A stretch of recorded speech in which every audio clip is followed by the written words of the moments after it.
Ça va, tout le monde entend bien? Ok. Hein, et ton cahier, si tu as tes notes. Hein, voilà. Là, on va rentrer là dans des choses. Ça va pour toi? Et ton cahier, et tes notes. Hein, ne sois pas seulement allongé, les orteils à l'air. Hein, voilà. Hein, posé sur je ne sais où là. Hein, prends tes notes et ton cahier, sois concentré. Là, on va essayer pour que le Seigneur vraiment puisse nous inspirer au nom de Jésus. Amen, amen. Gloire à Dieu. Sois béni là où tu es, hein. Sois fortifié, sois consolé, sois encouragé. Au nom de Jésus, je prie qu'une compréhension te soit donnée. Et je dis et je répète, quels que soient les combats, quelles que soient les épreuves, quelles que soient les situations, Jésus-Christ est vivant. Ta vie est plus que le naturel que tu vis. Ta vie est plus que ce que tes sens perçoivent. Il y a une vie qui est cachée. Ta vie est cachée en Christ. Ta vraie vie est un mystère qui est appelé à être révélé de jour en jour par son amour et sa grâce. Il y a tellement de portes donc je veux que l'Esprit vraiment nous inspire et nous conduise au nom de Jésus. Alors, tu veux que j'entre? Ok. Alors, on va prendre Matthieu, d'accord? On va prendre Luc 4 et Matthieu 4. Ça va? On va prendre Luc 4 et Matthieu 4. Luc 4 et Matthieu 4. Luc 4 et Matthieu 4. D'accord? Donc, si tu as vraiment la possibilité de noter, prends Luc 4 et Matthieu 4. Suivons. Viens. Monte ici. Luc 4. Commence par Luc 4. Luc, chapitre 4. Luc, chapitre 4, à partir du verset 13. Luc 4, 13. D'accord? Luc 4, 13. Donc, qu'est-ce qu'on a vu de Luc 4, 13? Jésus a été tenté. Jésus a été éprouvé, il a été tenté. Et si vous remarquez bien, Dieu dit, juste avant qu'il entre dans le désert, il dit, voici mon fils en qui j'ai mis toute mon affection. Donc, il y a une révélation qui s'est fait entendre du ciel. Il y a une révélation qui s'est fait entendre du ciel. On a pu jeter un œil sur ça avec Luc chapitre 3. Luc chapitre 3 à partir du verset... Voilà. Luc chapitre 3 à partir du verset 21 et 22. On peut le prendre. Voilà, Luc 3, 21, 22. Ensuite, on ira dans Luc 4, 13. Ça va? D'accord? Et j'essaye à chaque fois, d'accord, d'actualiser, d'accord, pour nous.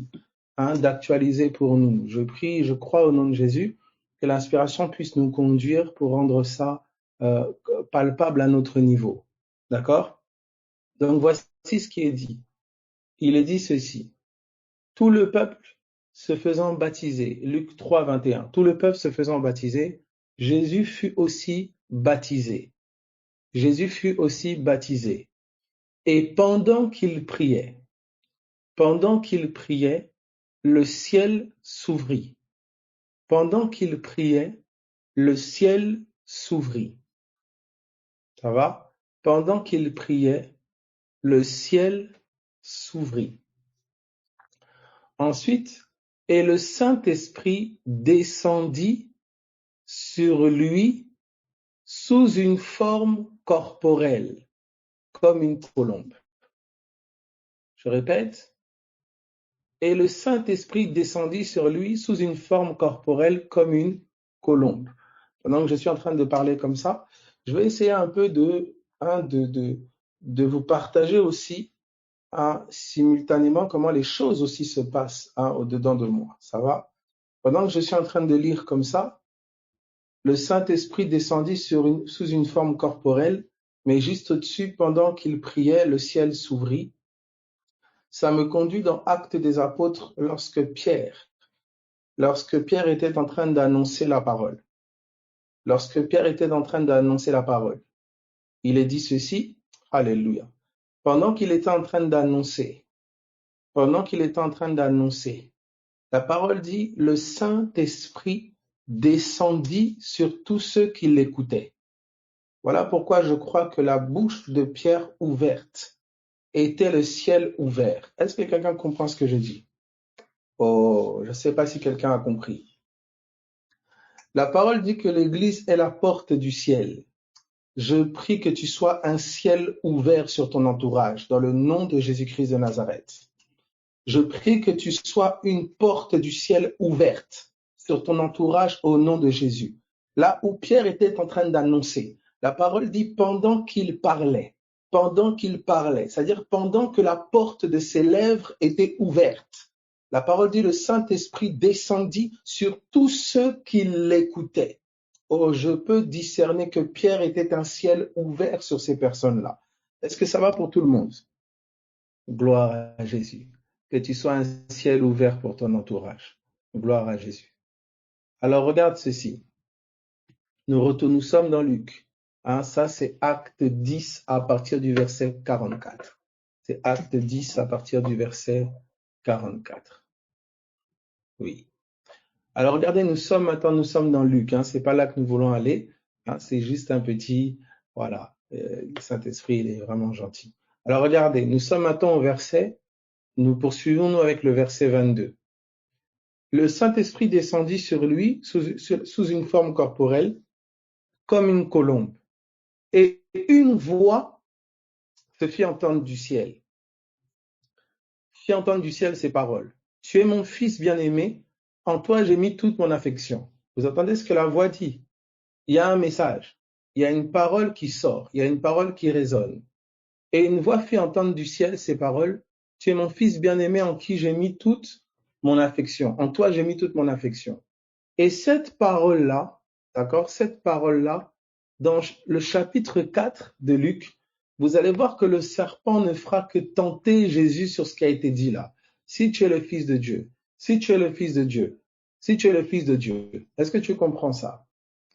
Lorsque la parole t'est adressée, écoute bien, l'ennemi vient attaquer, il vient voler cela. Pourquoi? Écoute attentivement. Cette parole-là, si elle arrive à son terme, son règne tombe.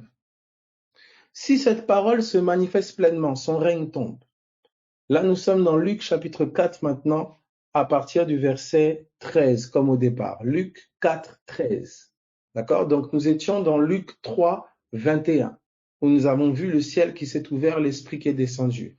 Nous avons fait un crochet sans vraiment y aller dans Acte 10, 44, où j'ai comparé les portes du ciel qui s'ouvrent aux lèvres de Pierre qui annonce. Alléluia. J'ai comparé les portes du ciel qui s'ouvrent aux lèvres de Pierre qui annonce. Alléluia. Est-ce que ça va pour tout le monde? Abel, comment tu peux dire Pierre, porte du ciel? La parole dit dans Genèse 28, vous pourrez lire à partir du verset 10 quand vous lisez, il dit c'est ici la maison de Dieu, c'est ici la porte des cieux. La maison de Dieu est la porte des cieux. Et la porte des cieux, la maison de Dieu, c'est l'Église. Vous comprenez? L'Église est porte du ciel. Je répète, l'Église est porte du ciel. Ça va? Des fois, je sous-entends, d'accord, que vous suivez les enseignements, donc je fais des raccourcis, mais il y a toujours toute une démonstration, d'accord, il n'y a aucune vérité qui est établie sans que l'Écriture en témoigne. D'accord? Si je parle de l'Église comme porte du ciel, c'est parce que Genèse 28 en parle. Si je parle des lèvres comme une porte, d'accord, c'est parce que le psaume 140 quelque chose, je pense, 141, je crois, en parle. Mets une garde à ma bouche, veille sur la porte de mes lèvres. D'accord? Donc les lèvres sont une porte. Ça va pour tout le monde? Voilà. Donc, quand je parle des portes des lèvres de Pierre qui se sont ouvertes, alléluia. Il était l'Église. Il a annoncé, des portes étaient ouvertes et l'Esprit descendit sur Corneille et tous les autres. Vous voyez? Est-ce que ça va? Est-ce que tout le monde voit? Est-ce que tout le monde voit? Est-ce que tout le monde voit? Ok. Je vais aller doucement. Ça va? Je vais aller doucement. Écoute attentivement. Ok. Alors regarde maintenant. C'est pas le point de toute façon dans lequel je veux entrer. Tu vois? Mais c'est pour te dire que c'est une même parole mais plusieurs réalités. Une même parole mais plusieurs réalités. Une même parole mais plusieurs réalités. Tu vois? Là où parfois les gens attendent que le ciel s'ouvre, là où parfois les hommes attendent que la pluie tombe, c'est parce que les hommes attendent que quelqu'un ouvre la bouche. Les hommes attendent que quelqu'un dise que la lumière soit. Il dit, nous sommes là maintenant dans Luc chapitre 4 à partir du verset 13. C'est là que je veux rentrer. Luc 4, 13. Et voici ce qui est dit. Il est dit ceci. Luc 4, 13. Voilà. Que je vais afficher gentiment. Luc 4, 13. Gloire à Jésus. Gloire à Jésus. Merci Jésus. Ok. Donc, on me dit ceci. Après l'avoir tenté de toutes ses manières, le diable s'éloigna de lui jusqu'à un moment favorable. Jésus, revêtu de la puissance de l'Esprit, retourna en Galilée et sa renommée se répandit. D'accord? Donc on me dit, après l'avoir tenté de toutes ses manières, le diable s'éloigna de lui jusqu'à un moment favorable. Et ensuite, on nous dit, Jésus, revêtu de la puissance de l'Esprit, retourna en Galilée. D'accord? Donc on voit là une chronologie des événements. Lorsque Satan s'éloigne, d'accord, jusqu'à un temps favorable, et bien suite à ça, on nous dit Jésus revêtu de l'esprit, revêtu de puissance, revêtu de la puissance de l'esprit, il retourna en Galilée et sa renommée se répandit. Ça va? Ça va pour tout le monde? Est-ce que c'est OK ça? Voilà. Et revêtu de la puissance, c'est bien la dunamis. Donc revêtu de la capacité de l'esprit. D'accord? La dunamis, la capacité de l'esprit. OK? Maintenant, regarde. Regarde s'il te plaît. Regarde. Dans Matthieu chapitre 4, on prend le même épisode. On prend le même épisode dans Matthieu chapitre 4. On prend le même épisode. D'accord? On prend le même épisode dans Matthieu 4. Gloire à Jésus. On prend le même épisode. Voici. Pendant que je parle comme ça, cet épisode va nous montrer deux faces, une autre face de la même scène. D'accord? Dans Matthieu 4 à partir du verset 11. Matthieu 4, 11. Alors regardez ce qu'on me dit. Alors le diable le laissa. Donc même épisode. Alors le diable le laissa. Et voici des anges vinrent auprès de Jésus et le servaient. Donc qu'est-ce qu'on est en train de... Qu'est-ce que je vois là? Là où on dit... Bon, j'ai enlevé ces traits-là, je vais les faire plus tard. Donc regardez bien.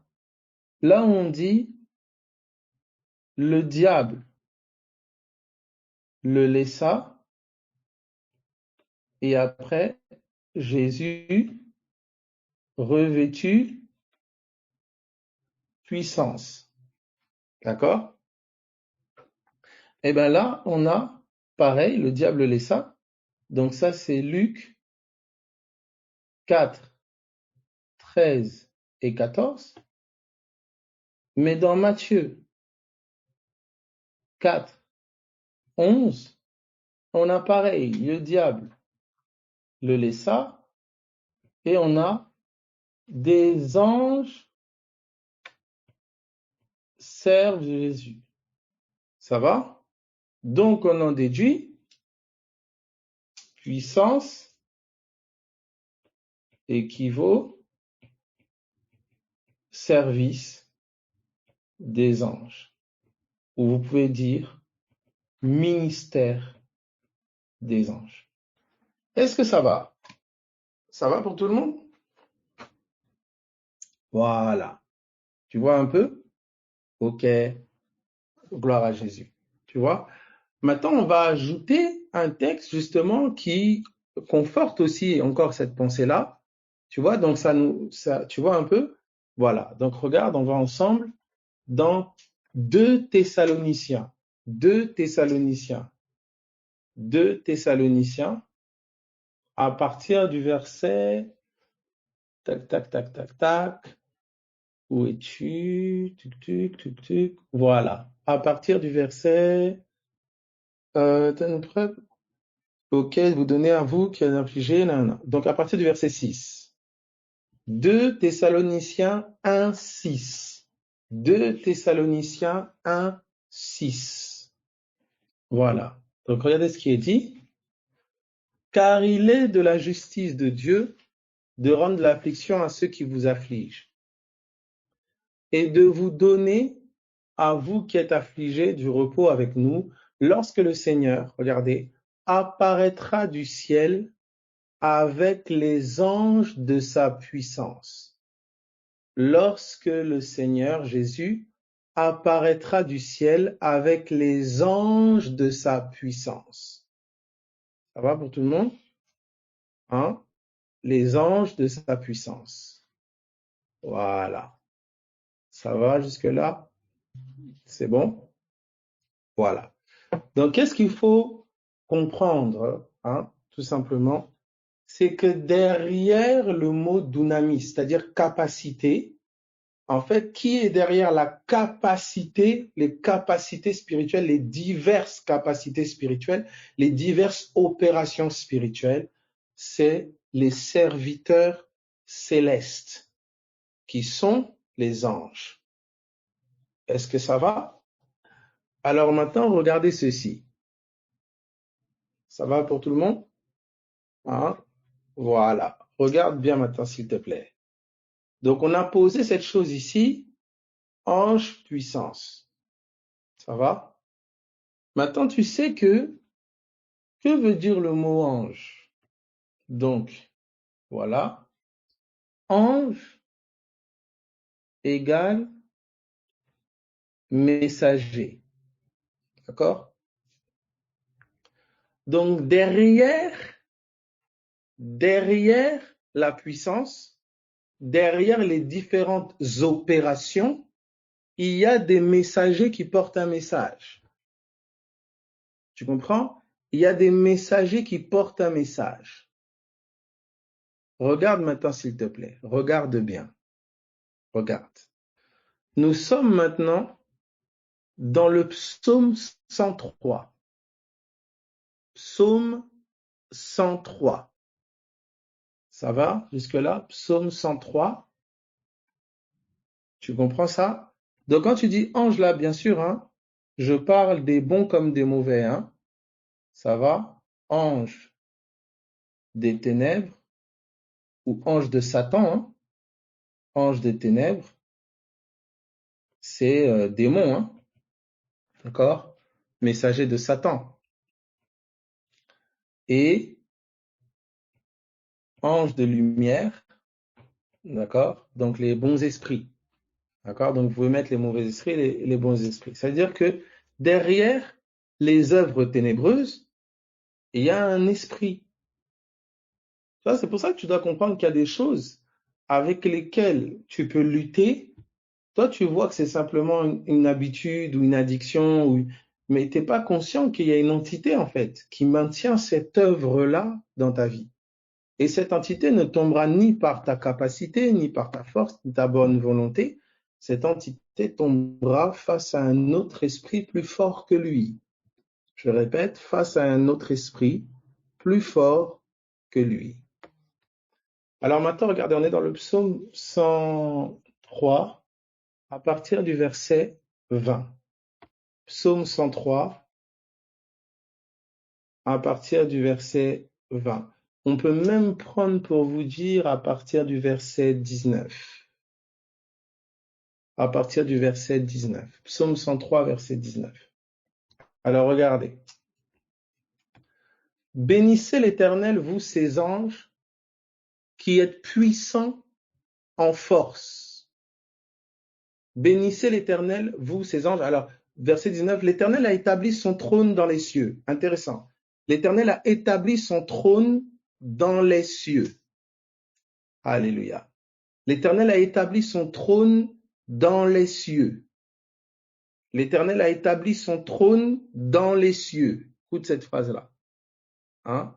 C'est pas extérieur. C'est pas sur terre. C'est dans les cieux intérieurs. Il a fait de la terre son marchepied et le ciel est son trône. Alléluia. Pour ceux qui ont l'oreille déjà, hein? Esprit, âme, ciel, terre. Dieu trône dans l'esprit. J'arrive, regarde maintenant s'il te plaît. C'est pas ça que je veux mettre en lumière pour l'instant. Je donne juste des éléments pour ceux qui sont déjà un peu, vous entendez, vous êtes, voilà, vous suivez déjà l'enseignement. Je donne un, voilà, pour préciser le son. Regardez le verset 20. Bénissez l'Éternel, vous ses anges, qui êtes puissants en force, et regardez qu'est-ce qu'ils font, et qui exécutez ses ordres en obéissant à la voix de sa parole. Qui exécutez ses ordres en obéissant à la voix de sa parole. Vous voyez? Vous, ces anges qui êtes puissants. Maintenant, notez s'il vous plaît, la voix de sa parole, c'est le Saint-Esprit. Écoute bien, s'il te plaît, écoute. Cette voix-là parcourait le jardin. D'accord?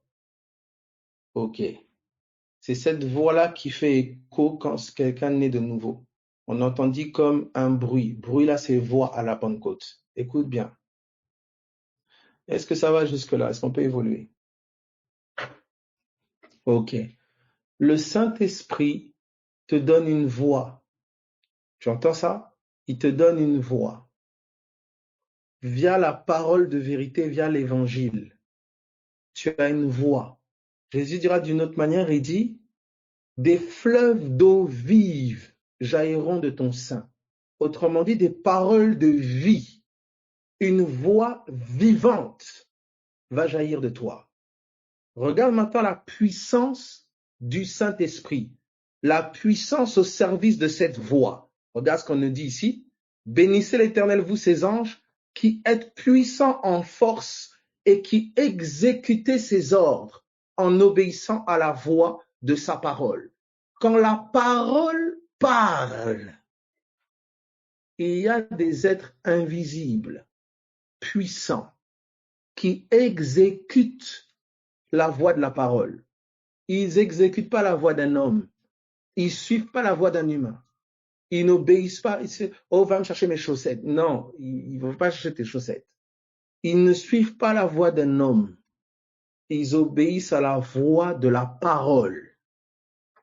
Tu vois, c'est pourquoi lorsque le Saint-Esprit t'inspire des paroles et que tu les parles, que tu les décrètes, toi, tu peux penser, oui, mais voilà, je parle, le Saint-Esprit m'avait dit ça dans un rêve et tout ça. Quand tu es en train de parler en langue, quand tu es en train de parler la parole que le Saint-Esprit t'a révélée, t'a montré que tu es en train de la décréter, tu la parles, écoute bien, tu as des compagnons de service dans l'invisible qui travaillent, qui sont mis au travail. Tu vois? Mais comme dans notre entendement humain et charnel, on a été familiarisé à parler de manière légère.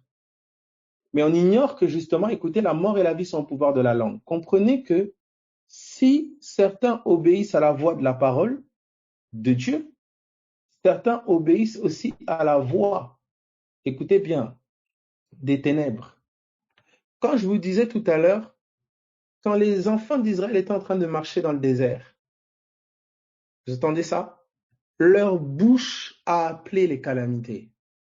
S'il vous plaît, écoutez bien.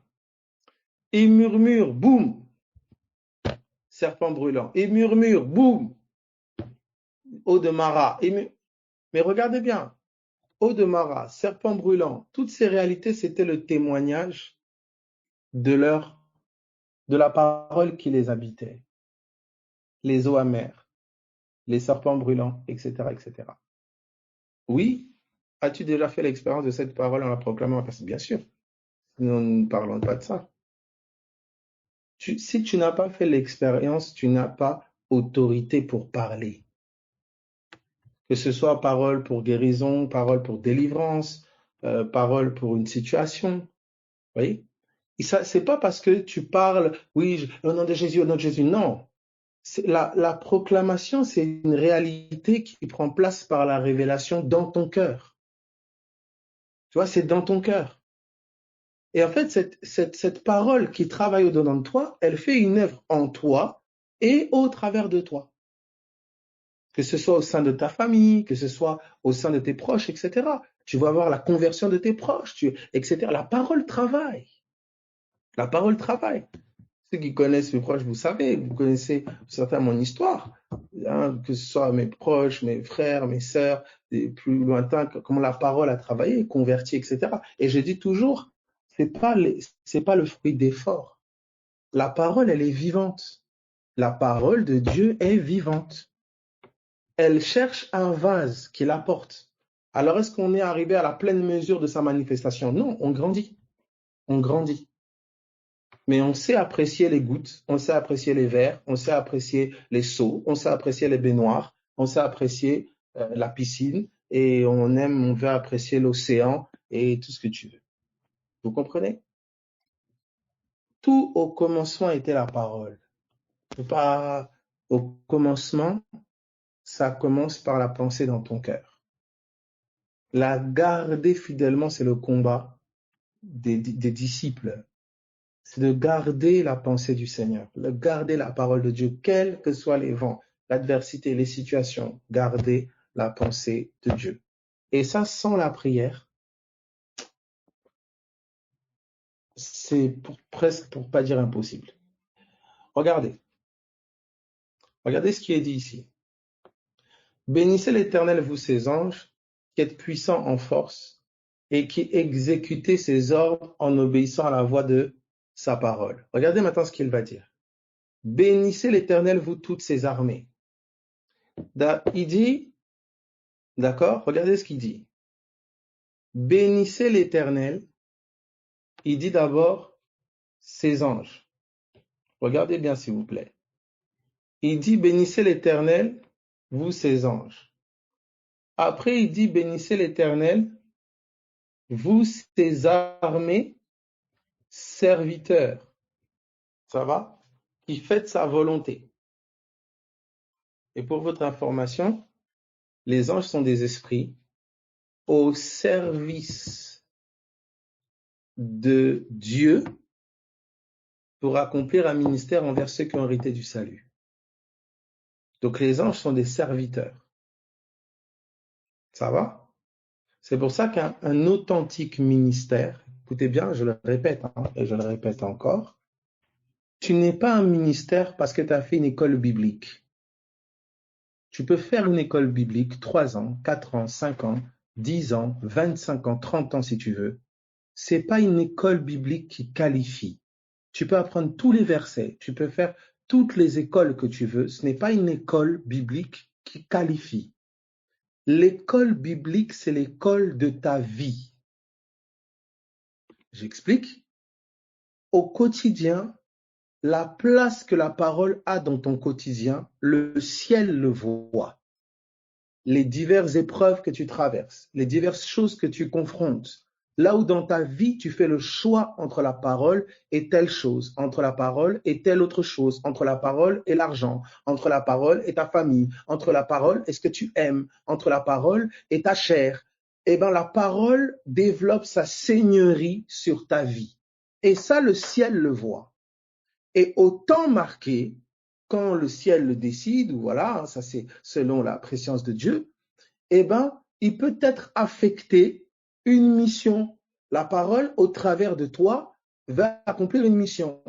Et quand c'est le cas, des anges spécifiques à cette mission sont affectés à ta vie, des compagnons de service.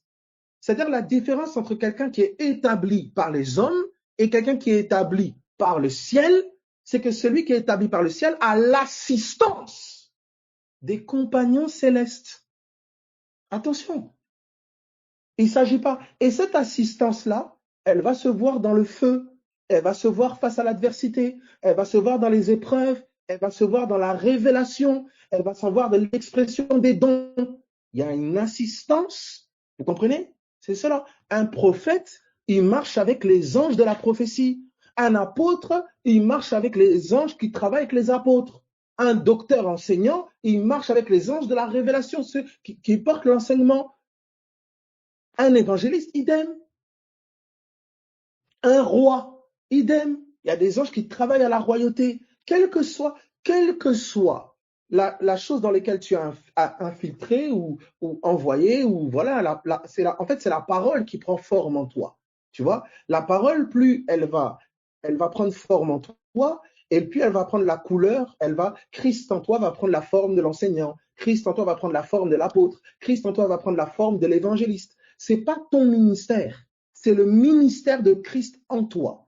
C'est pour ça qu'il est dit, il a fait les uns comme, les uns comme, les uns comme, vous comprenez? Parce que tout ce qui est poste d'autorité, royauté, politique et autres, il faut comprendre, mes amis, hein. Quand on parle d'onction, c'est pour tous les domaines. Quelqu'un, par exemple, qui est dans la musique, il est avec l'esprit des chantres. L'art musical, la musique, la louange, la musique, il y a des esprits derrière, hein. On aura l'occasion d'y toucher. Un instrument est l'ombre de la voix d'un esprit. Il y a des esprits liés à la musique. Guitare, harpe, trompette, flûte. C'est des voix. C'est des voix. La voix de la guitare n'est pas la voix du piano. La voix du piano n'est pas la voix de la trompette. C'est des esprits. Quelqu'un qui consacre vraiment sa vie, qui est en train de jouer à sa guitare, qui joue à sa guitare, il y a l'esprit de chantre est affecté. C'est pour ça que quand il joue, au-delà du bon son, au-delà de la mélodie, etc., il y a un message, il y a un esprit, il y a ce que le monde religieux va appeler, il y a une onction. Vous comprenez? Est-ce que ça va? C'est pour ça que quand il t'est donné une parole, il faut savoir qu'à cette parole est affectée, vous voyez, les serviteurs pour l'accomplissement de cette parole. C'est eux qui vont te connecter aux gens qui ont la même ADN que toi. C'est eux qui vont orchestrer les choses. Ils n'ont pas besoin de ton aide. Toi, on te demande ta part, c'est de garder la parole qui t'est donnée. C'est pas te précipiter à aller parler à gauche, à droite, t'exciter. Non. C'est pas parce qu'on te révèle quelque chose que tu dois aller parler partout. C'est pas comme ça. C'est en fonction de où tu en es avec l'esprit, où tu en es, l'œuvre que la parole est faite en toi. Eh bien, il y a des esprits qui sont affectés à ta vie. Et ils font une œuvre au-delà de ce que tu peux penser, imaginer. Laisse-moi te donner un exemple. Tu peux, par exemple, admettons, tu enseignes. Tu es en train d'enseigner. Tu peux bien expliquer humainement, bien parler, parce que tu as bien compris, etc., etc. Mais tu dois comprendre que la compréhension, c'est pas le fait de bien expliquer. C'est un esprit qui ouvre l'intelligence des gens qui écoutent. C'est un esprit. C'est pour ça que cet esprit-là peut visiter même quelqu'un dans son rêve, peut lui ouvrir, tu peux comprendre, par exemple, ce qu'on partage là, tu peux le comprendre après, sous ta douche, aux toilettes, dans un rêve. On te montre où tu peux entendre la voix qui est en train de t'enseigner dans ton rêve. Parce que c'est un esprit qui instruit, ce n'est pas un humain. C'est un esprit qui accompagne le message. Et cet esprit-là, il rend attentif le cœur, il illumine les intelligences pour que la compréhension soit donnée. C'est pour ça que la qualité de la compréhension ne dépend pas de l'intellect humain. Ça dépend de la révélation. Vous pouvez voir quelqu'un d'illettré mieux comprendre l'évangile et la révélation des mystères que quelqu'un d'érudit qui a bac plus 15. Hein. Parce que l'enseignement de l'esprit, c'est pas par l'intellect premièrement qu'on le saisit, c'est par la communion. C'est un esprit qui ouvre ton entendement. C'est pour ça que ta fidélité à un message, c'est ta fidélité à un messager. Il y a un esprit derrière le message. On ne s'improvise pas. Est-ce que quelqu'un comprend ce que je dis? Est-ce qu'on peut évoluer? Est-ce que ça va? Maintenant, admettons par exemple, L'Esprit de Dieu te conduit, je sais pas moi, dans les diverses capacités. Là, je parle de la dynamis. Là, l'Esprit, par exemple, il t'introduit je sais pas moi, la cuisine. Il y a des esprits qui inspirent au niveau des saveurs. Tu vas être inspiré à des saveurs. Et tout ce que tu sais pas, c'est que le mix là de saveurs que tu fais, c'est un message.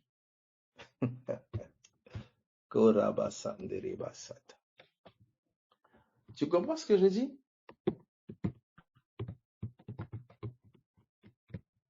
En fait, les compagnons de service, les anges, la dunamis, elles confèrent au naturel un caractère surnaturel. Je répète, elles confèrent au naturel un caractère surnaturel. Ça veut dire un gâteau peut guérir. Ça veut dire un parfum, une mélodie peut produire des choses spirituelles. Vous voyez, quand vous voyez dans certaines cultures, certaines pratiques avec l'encens, certaines pratiques avec certains aliments à manger, par exemple, pour être initié, tu dois manger telle chose et tout ça. Voilà l'exemple aussi de mouchoir de Paul. Vous voyez? En fait, qu'est-ce qui se passe? À cet encens, à ces chants, à ces instruments, à ces nourritures sont affectés des esprits qui, lorsque tu vas manger ça, écouter cet instrument, je ne sais pas quoi là, et ben en fait, c'est pas en soi l'instrument qui est spécial, c'est pas en soi la nourriture qui est spéciale, c'est pas en soi les ensembles qui sont spéciales, c'est que ce sont des portes par lesquelles on va te connecter à un démon. C'est pour ça que certains, par exemple, est-ce que quelqu'un comprend ce que je dis? Je suis en train de parler de la diversité des opérations. Vous voyez la dunamis. Est-ce que quelqu'un comprend ce que je dis? Je donne un exemple. Il y avait un ange qui agitait l'eau. Quand l'ange arrivait là et qu'il agitait l'eau, quand les gens étaient au contact de l'eau, ils étaient guéris. L'eau ne guérissait pas. C'était le contact de l'ange avec l'eau. L'ange agitait l'eau et quand il agitait l'eau, il y avait guérison. C'est pas que l'eau était magique. Vous voyez? Et il y a des éléments comme ça dans d'autres cultures, etc. Pourquoi? Parce qu'il y a des anges qui ont été précipités. Hein, il y a des anges qui ont été rebelles à Dieu. Ils ont été précipités sur terre et ils se sont fait passer dans d'autres cultures pour des dieux. Vous comprenez? C'est là le polythéisme. Les dieux grecs, les dieux romains, les dieux égyptiens, les dieux nordiques, c'est les mêmes esprits qui, en fonction des cultures, ont porté des visages et des noms différents. Est-ce que ça va? Allons voir ça rapidement, jetons un œil. C'est important pour que tu comprennes. Parce que lorsque tu es en train de prier, hein, dans ta famille, tu ne sais pas qu'il y a telle entité qui est en train de travailler, elle est en train de détruire, ou tu viens parfois peut-être d'une famille où les ancêtres ont culturellement adoré d'autres divinités. Et ces esprits-là travaillent avec ton sang. Vous voyez? Ces esprits-là travaillent avec ton sang. Ce qui fait que lorsque tu embrasses le Saint-Esprit, lorsque tu donnes ta vie à Jésus, c'est comme si tu transgresses leurs lois, tu transgresses leurs traditions, tu transgresses en fait l'alliance qu'ils vous ont fait avec ton sang. C'est comme ça qu'ils peuvent commencer à te faire la guerre. Et c'est comme ça que tu peux te retrouver là, depuis que j'ai accepté Jésus, ça faille de partout, machin, etc. Parce qu'ils veulent t'intimider. Ils veulent t'intimider pour que tu abandonnes de suivre ce Jésus.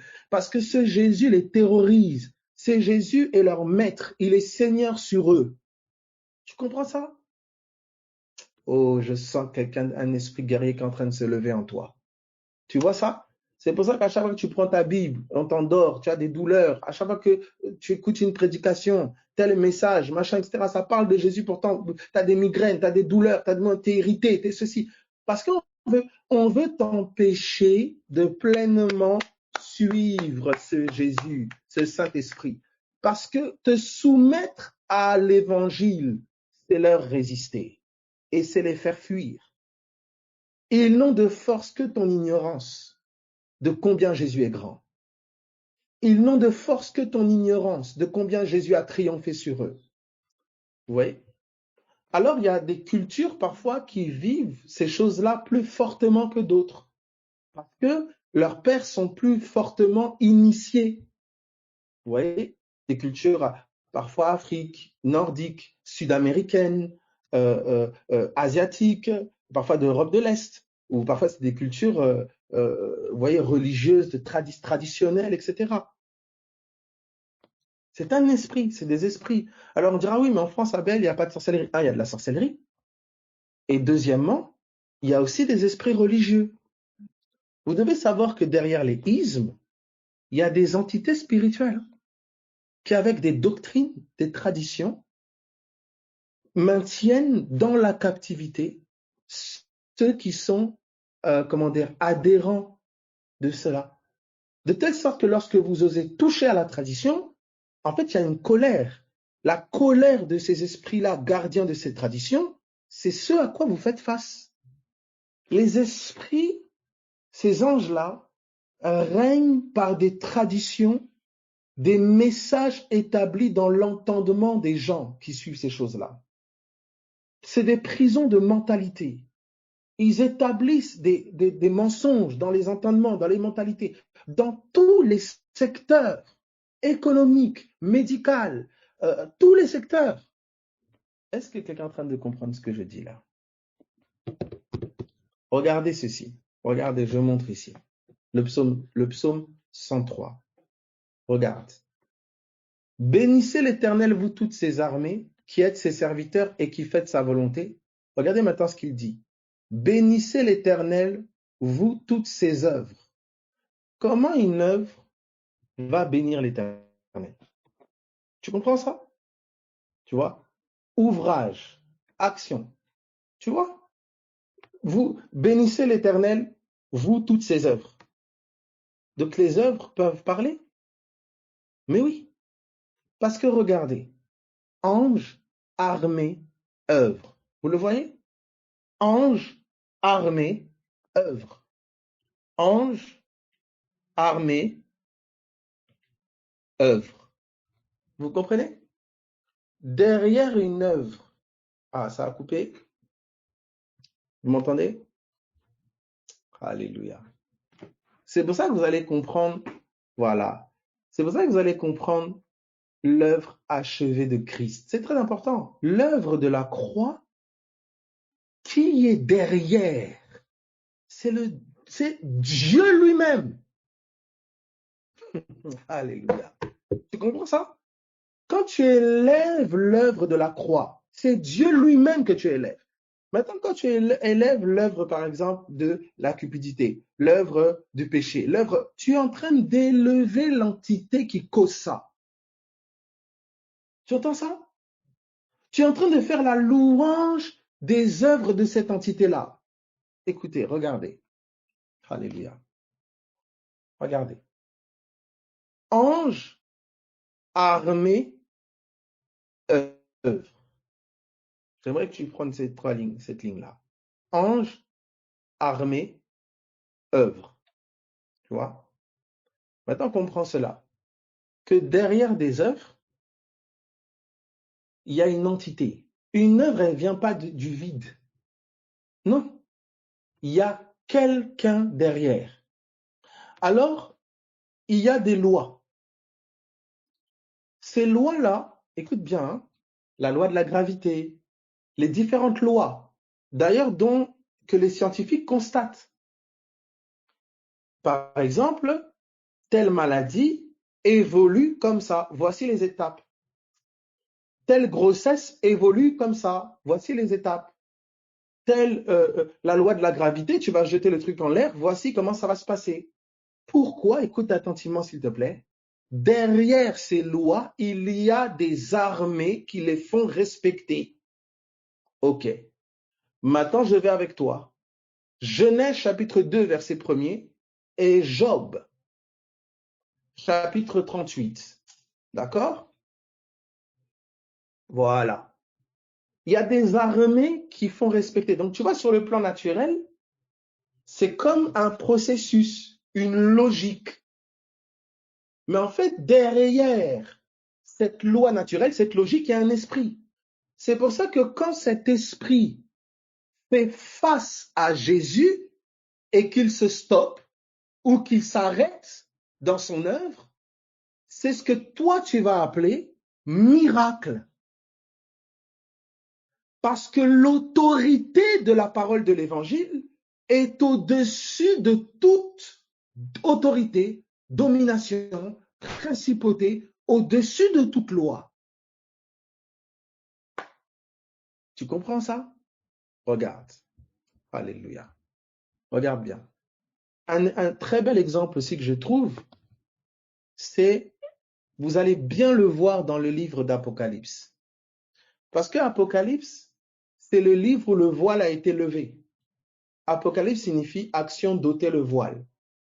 Et vous allez remarquer que là où le voile est levé, d'accord? Là où le voile est levé, ok? Eh bien, vous allez voir que vous voyez les anges en opération. La voix d'un ange se fait entendre là, un autre là, un autre là. Regardez le nombre de mentions de anges dans le livre d'Apocalypse. C'est parce qu'on nous montre l'opération dans l'invisible. Mais dans le visible, ça ne se traduit pas par un ange que tu vois. Ça se traduit par une œuvre. Une œuvre. Sur un plan, c'est une œuvre. Sur l'autre plan, c'est un ange. Vous voyez quand Paul dit par exemple, cet ange de Satan qui me rend coup pour coup. Ce n'est pas que l'ange il vient, Paul il commence à boxer avec. Non. Regardez ce qu'un coup de Satan a fait à Job.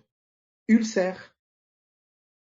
Sur le plan naturel, vous étiez en train de voir l'ulcère, mais sur le plan spirituel, c'était un coup de Satan. Une frappe. Tu comprends ça? Maintenant, qu'est-ce qui se passe? Voici les choses.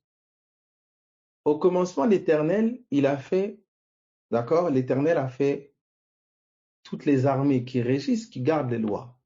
Il y a la loi de la mort. Il y a Vous savez qu'une graine, quand elle meurt en terre, elle meurt. Hein? Quand elle meurt en terre, elle, elle, elle produit une moisson. Vos cellules, vous savez que vous vivez un renouvellement cellulaire.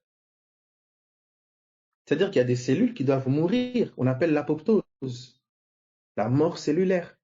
Et puis, vos cellules se renouvellent. Ensuite, vous avez l'homme naturel qui est semé et l'homme spirituel qui est moissonné. Adam n'était pas l'homme dans son état final. Puisqu'Apocalypse va nous dire que l'homme naturel vient en premier, l'homme spirituel vient après. Adam était un homme tiré de la terre, pas un homme tiré du ciel.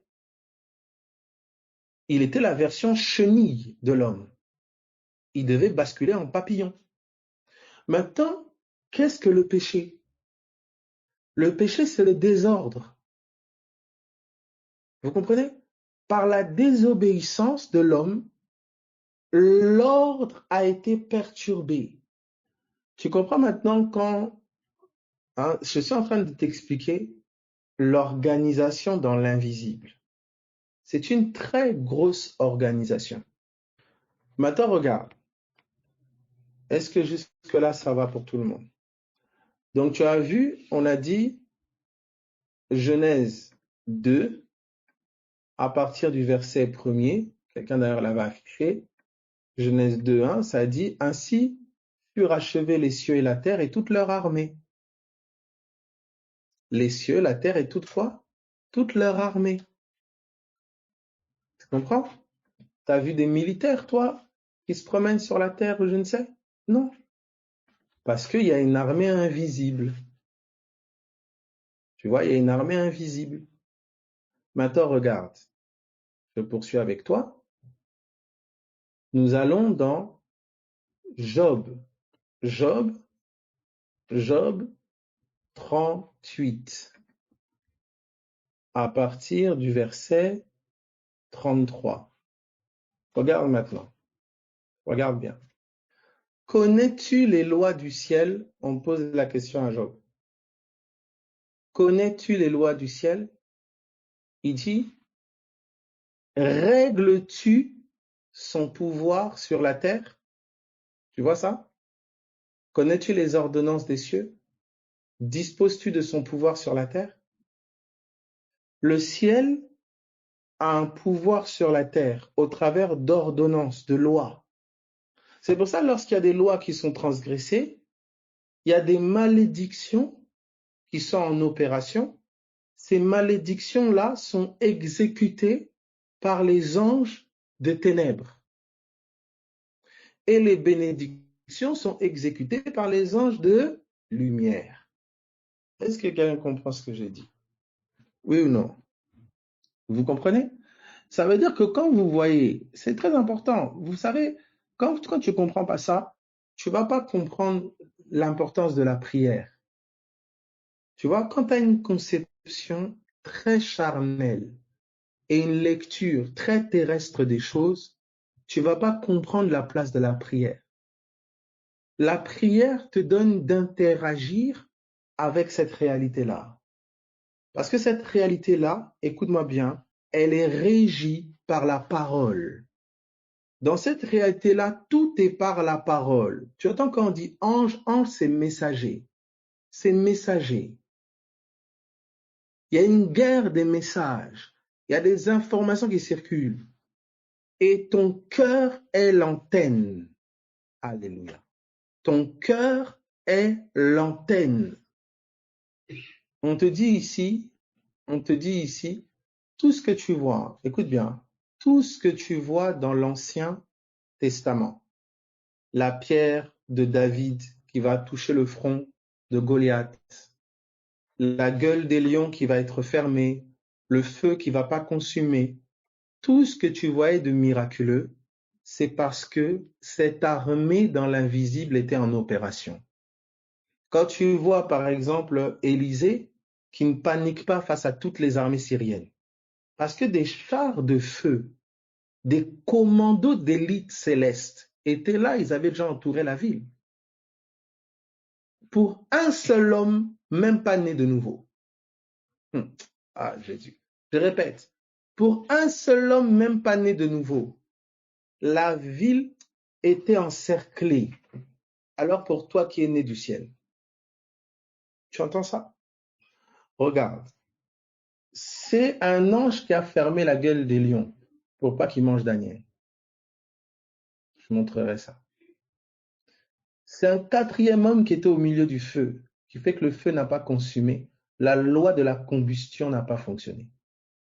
Des lions qu'on affame, une fournaise qu'on chauffe 7 fois plus fort, ça consume. Des lions qu'on affame, ça te mange. Mais des anges interviennent là, et ce qui était censé être normal ne l'est plus. Parce que ces lois sont suspendues. Parce que Dieu a parlé en faveur de ses bien-aimés. C'est pour ça que tu dois comprendre que l'homme naturel, il est logique. Il a en fait un entendement angélique démoniaque. Tu entends ça? Il a un entendement angélique démoniaque. C'est ainsi qu'on te dit dans Jacques que la sagesse terrestre, elle est diabolique. Quand il constate tel fait, tel fait, tel fait, tel fait, il déduit et prophétise déjà la suite. Parce que c'est logique, c'est dans une intelligence. Elle a telle maladie, elle a tel symptôme, donc il lui reste un mois à vivre. Donc il lui reste... Tu vois cette déclaration, ce message, c'est un esprit, c'est une annonce. Toi, tu as un autre esprit, le Saint-Esprit, qui lui a une autre annonce qui peut défier cette loi naturelle, ce décret. Oh, Seigneur Jésus, est-ce que tu comprends? Des fois, tu vois quand on dit à la croix, les actes dont les ordonnances nous condamnaient. Tu vois, il y avait des ordonnances, on a tous péché. On a tous transgressé des lois spirituelles, les lois célestes. Donc on est tous sous la condamnation d'ordonnances célestes, tous. C'est pour ça que Jésus est venu, qu'il a porté un corps de chair et qu'il a confronté, vous voyez, il a pris sur lui toute la condamnation, toute la malédiction. Il a pris sur lui toute l'accusation. Il a bu la coupe. Il a été jugé comme un coupable devant les lois divines, afin que nous soyons considérés innocents. La mort qui devait tomber sur nous est tombée sur lui. La sentence est tombée sur lui. C'est comme ça qu'aujourd'hui, Satan, dans sa ruse, parce que mon âme, elle a été conditionnée à marcher d'après les sentences terrestres, charnelles, l'ennemi, par sa ruse, vous voyez, et par ma mentalité et mes forteresses charnelles, il va me tenir captif. Ah ben tu as ça parce que ton père avait fait ça, parce que ta mère avait fait ça, parce qu'il légitimise certaines condamnations dans ta vie. Il maintient certaines condamnations dans ta vie parce que selon les lois spirituelles, logiques, tu es maudit, tu es lié, tu es ceci. Sauf que il y a une nouvelle. C'est que les actes dont les ordonnances te condamnaient, Jésus les a cloués à la croix. Ainsi, il a dépouillé cette autorité, cette domination-là, qui est en train de t'oppresser. Et ça, elle te le cache. Elle obscurcit ton entendement par les douleurs, par les circonstances, en manipulant les œuvres de la chair pour te maintenir dans l'ignorance. Du coup, toi qui es maître depuis longtemps, qui es Seigneur et maître de toutes choses, comme ton Seigneur, selon Galates 4, aussi longtemps que l'héritier est enfant, il ne diffère en rien d'un esclave, bien qu'il soit le maître de tout. Il ignore ce que Christ a fait. Vous comprenez maintenant comment il est dit que la loi a été reçue par des commandements d'anges. Les lois, là, c'est la mentalité des serviteurs, c'est la mentalité angélique. Ça, vous pouvez bien le lire quand vous lisez Hébreux, par exemple. Autrefois, il a parlé à nos pères par les prophètes. Derrière les prophètes, il y avait des anges. C'est pour ça que vous reconnaissez l'ange qui agissait avec Élie et l'ange qui agissait avec Moïse dans le livre d'Apocalypse avec les deux témoins. À quoi vous les reconnaissez? Leurs œuvres. Il y en a un qui frappait la terre de plaies et il y en a un qui faisait descendre le feu du ciel. C'était l'ange d'Élie et l'ange de Moïse. À leurs œuvres, vous les identifiez. Est-ce que ça va pour tout le monde? Maintenant, regarde. Ça va aller progressivement, à force d'écouter, ça va aller. Alors, regardez maintenant. Regardez maintenant. Regardez maintenant ceci. Écoutez attentivement, s'il vous plaît. Les anges des ténèbres, d'accord? Ils exécutent, je vous donne un exemple. Tuer, d'accord? Quand vous voyez, regardez bien. C'est pour ça que je vous dis, il y a la version ténèbres et il y a la version lumière. Je vous donne un exemple. Lorsque, d'accord? Écoutez attentivement. Lorsque les tables de la loi sont arrivées sur le mont Sinaï, il y a eu combien de morts? 3000 morts. Ça va? C'est clair ou pas? Oui, non? Voilà. Il y a eu 3000 morts. Le serpent a pour nourriture la poussière de la terre. Écoutez, ça, il faut lire votre Bible là. Quand il y a eu les tables de la loi, quand elles sont arrivées sur le mont Sinaï, quand elles sont descendues sur le mont Sinaï, vous savez qu'il y a eu 3000 morts. Qui a jamais... Bon, ceux qui ont l'habitude de lire, toi qui n'as jamais lu, je comprends. Toi, ça fait des années depuis vraiment. Il faut lire ta Bible. Ah, une petite parenthèse aussi. Ça, vraiment, c'est plus fort que moi. Vous pouvez vraiment m'excuser. J'entends dire que certains disent qu'on n'a plus besoin de lire la Bible parce que toute la connaissance est en nous. Arrêtez, écoutez, arrêtez ça. Arrêtez, hein. La connaissance est dans votre esprit, elle n'est pas dans votre âme. L'Écriture rend témoignage afin que votre âme puisse identifier la connaissance qui est dans votre esprit. Voilà pourquoi même ressuscité, Jésus prenait les Écritures, qui rendaient témoignage de lui. Paul va exhorter Timothée à s'appliquer à la lecture. Lisez vos Bibles. Les Écritures que vous voyez là, ce n'est pas des Écritures comme des livres lambda. C'est poussé par le Saint-Esprit que des hommes ont écrit. La Bible n'est pas un livre comme les autres livres. C'est poussé par le Saint-Esprit que des hommes ont écrit. C'est-à-dire que ce sont les écrits du Saint-Esprit. Et vu que le Saint-Esprit est le même hier, aujourd'hui et éternellement, ces écrits-là t'aident à identifier l'Esprit en toi. C'est pour ça qu'on parle d'elle comme un miroir.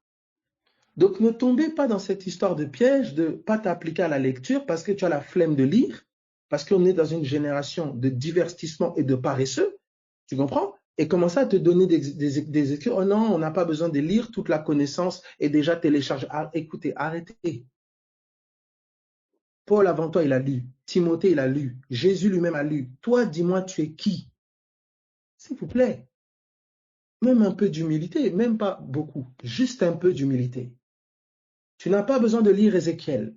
Tu n'as pas besoin de lire Ésaïe. Tu n'as pas besoin de lire Moïse. Ces hommes qui ont marché avec le Saint-Esprit avant toi, qui avaient le Saint-Esprit comme toi, qui en étaient remplis, ils lisaient.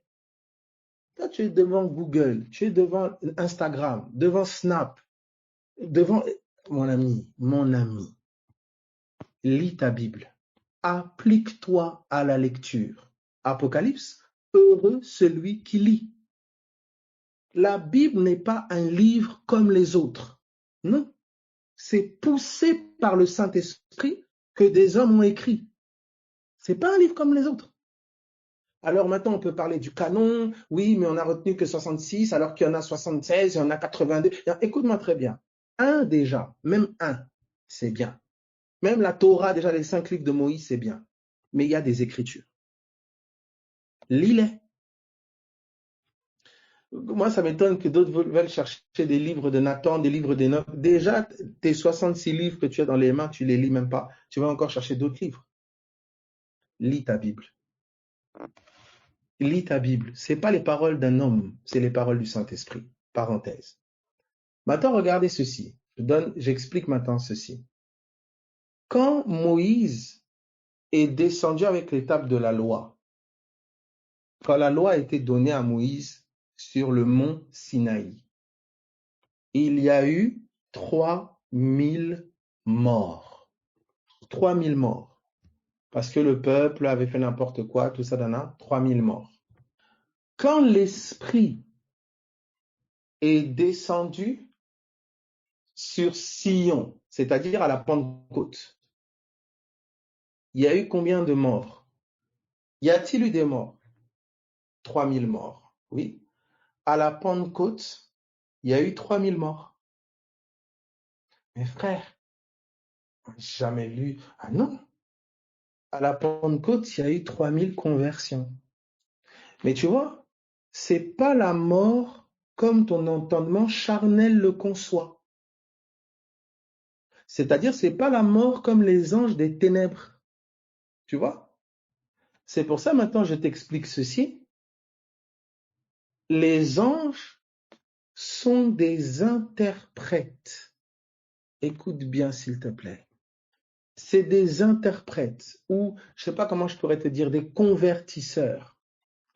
Tu vois par exemple, si tu as un appel, la parole de Dieu, elle t'appelle par exemple. Tu peux ressentir des fortes oppressions de suicide.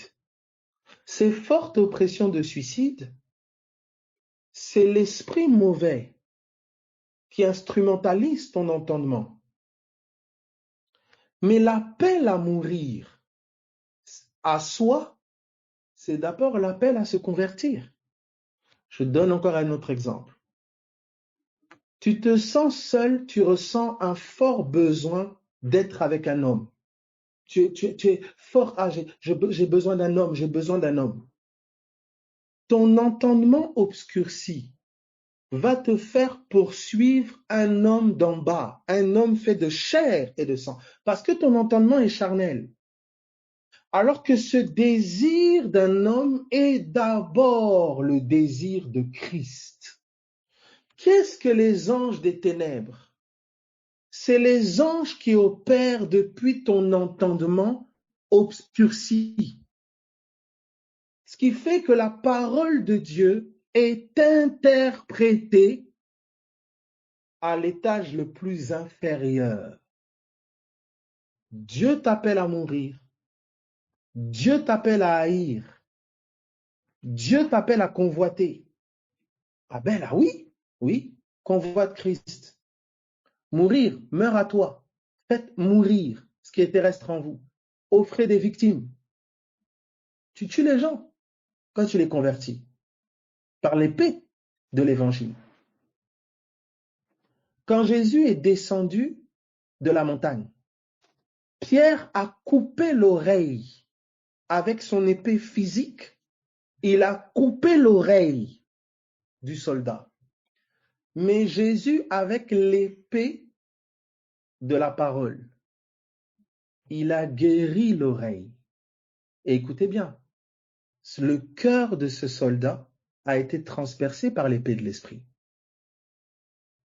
Ça veut dire que là où avec l'épée physique, Pierre a frappé l'oreille physique, avec ce geste, Jésus a frappé l'oreille du cœur. Est-ce que quelqu'un comprend ce que je dis? Les forces des ténèbres amènent l'homme à exécuter dans la nuit ce qu'il est censé vivre le jour. L'apôtre Paul était un meurtrier et un persécuteur parce qu'il était appelé à être persécuteur de Satan et offrir des victimes à Dieu en tant qu'apôtre. On vous dit ne vous enivrez pas de vin, mais soyez au contraire remplis du Saint-Esprit. Quand le Saint-Esprit est descendu à la Pentecôte, certains dirent, ils se moquaient d'eux parce qu'ils disaient ils sont ivres, ils sont pleins de vin doux. Ça veut dire sur un plan, s'enivrer, c'est être rempli du Saint-Esprit. Ça veut dire que tous les alcooliques, tous les addicts à l'alcool et toutes ses formes, c'est premièrement un appel à être rempli du Saint-Esprit. Voilà pourquoi même quand vous regardez les motivations pour boire, certains c'est pour s'amuser, se débrider, d'autres oublier des souvenirs douloureux, d'autres oublier, mais qui est celui qui peut t'amener à te donner du courage, te donner une vraie joie, oublier les souvenirs les plus douloureux, penser tes plaies du passé? C'est pas une bouteille de whisky, une bouteille d'alcool. C'est un vin qui est venu d'en haut. C'est un alcool d'en haut. C'est une liqueur divine. Que se passe-t-il? Parce que le Dieu de ce siècle a obscurci l'intelligence des hommes. Les hommes poursuivent charnellement, terrestrement, ce qu'ils sont appelés à poursuivre célestement en Jésus-Christ. Vous voyez? Je donne encore un exemple. Est-ce qu'on peut évoluer ou pas? Ça va?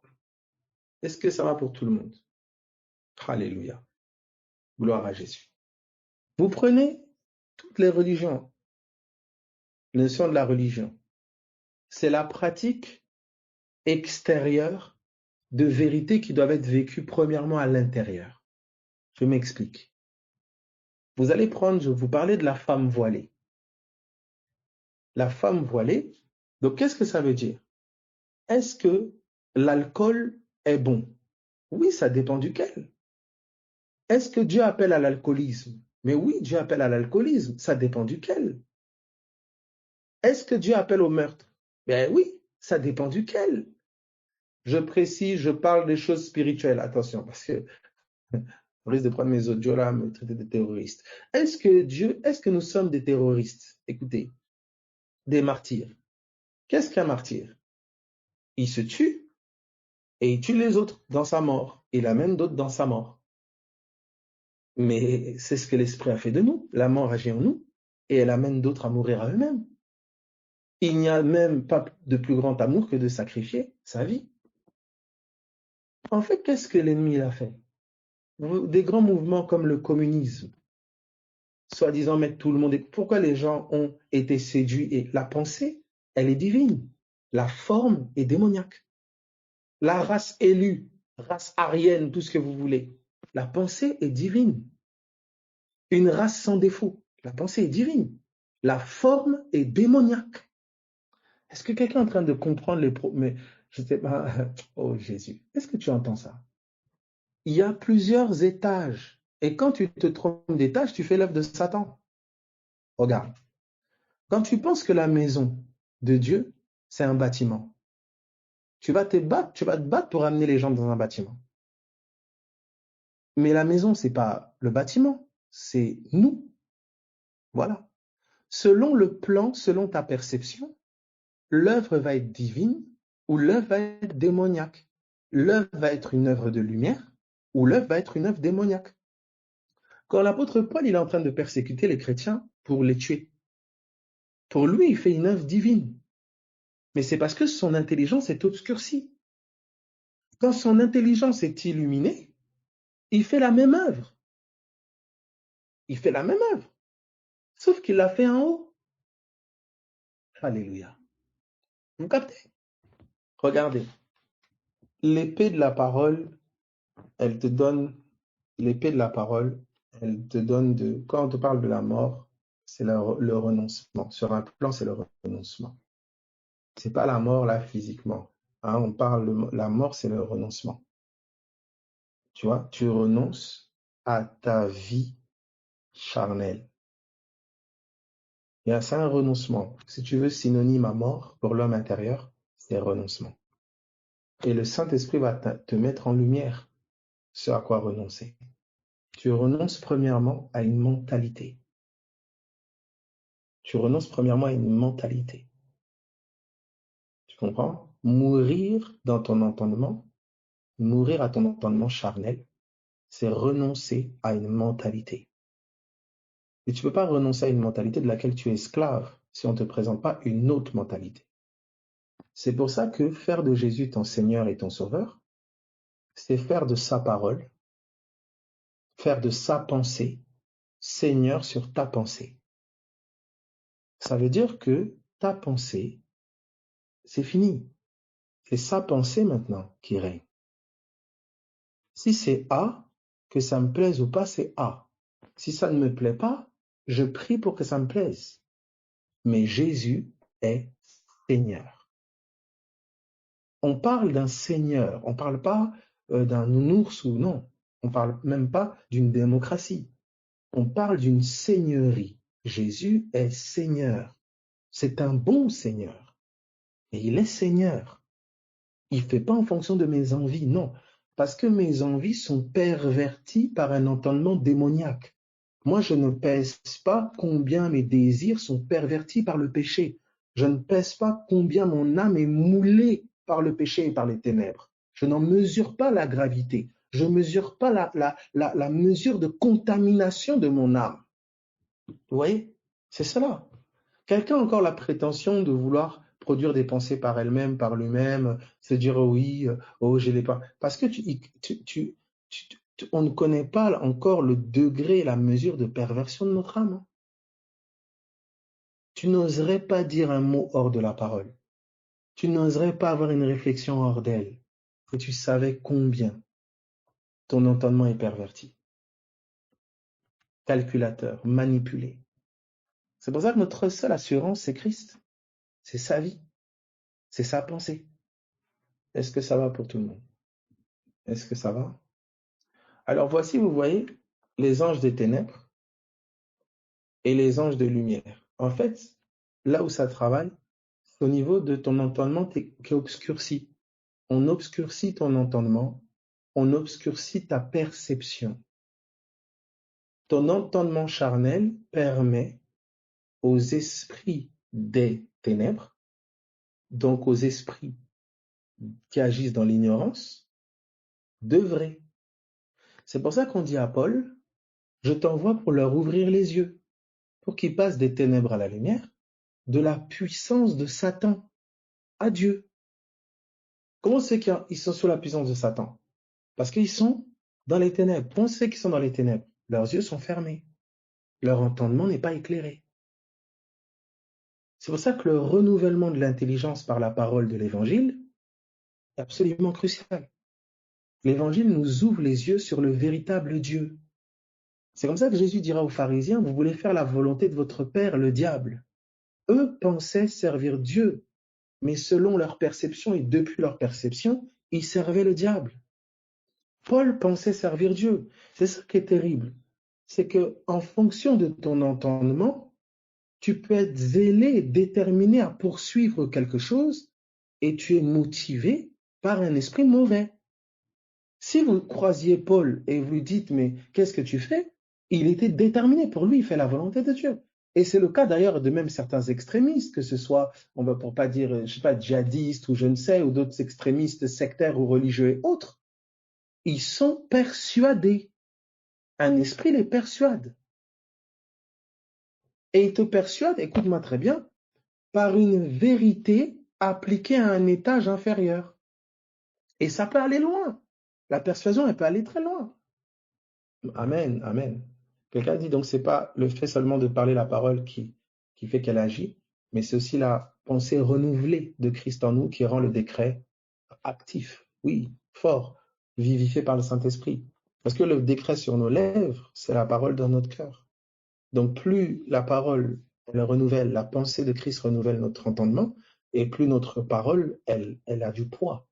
C'est comme ça, tu vois que euh, euh, il est dit dans je ne sais plus quel psaume là, euh, que la sentence dans la bouche d'un insensé, c'est comme les jambes d'un boiteux.